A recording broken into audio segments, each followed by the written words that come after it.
श्री गणेशाय नमः. सूतपडे सांगतात, पूर्वी अंगध्वज नावाचा एक राजा होऊन गेला. एक दिवस मृगिया करून तो परत येत असता वाटेत त्याला एका वडाच्या झाडाजवळ काही गवळी भक्तिभावाने श्री सत्यनारायणाची पूजा करीत असलेले दिसले.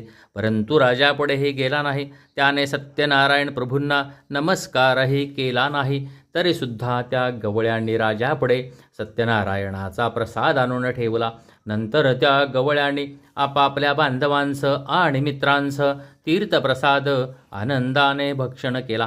पण राजाने प्रसादाचा अव्हेर केल्याने तो फार दुःखी झाला. त्याचे 100 मुलगे, धनधान्य, संपत्ती सर्व नाश पावली.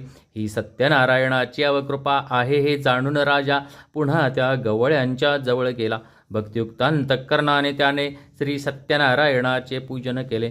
त्यामुळे अंगध्वज राजा धनपुत्र व ऐश्वर्य यांनी संपन्न झाला व या लोकात सुखी होऊन शेवटी सत्यनारायणपुरात गेला.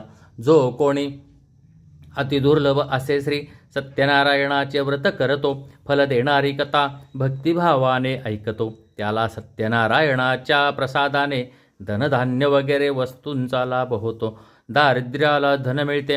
बंधनात असेल तो बंधनातून मुक्त होतो. भीतीग्रस्त झाला असेल तो भीतीपासून मुक्त होतो. यात संशय नाही. त्याला इच्छिलेले सर्व फल मिळते.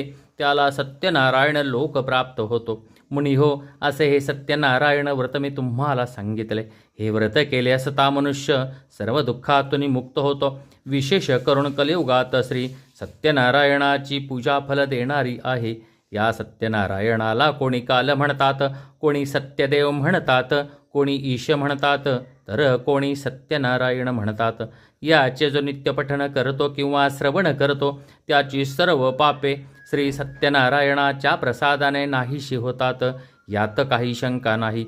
हरये नमः, हरये नमः. श्री स्कंद पुराणातील रेवाखंडातील श्री सत्यनारायणाच्या कथेचा 5वा अध्याय ते समाप्त झाला. बोला पुंडलिक वरदे हरी विठ्ठल श्री ज्ञानदेव तुकाराम सत्यनारायण महाराज की जय. पंढरीनाथ महाराज की जय. गोपाल कृष्ण महाराज की जय. मंगलमूर्ती मोरया. हरि ओम हरि ओम हरि ओम.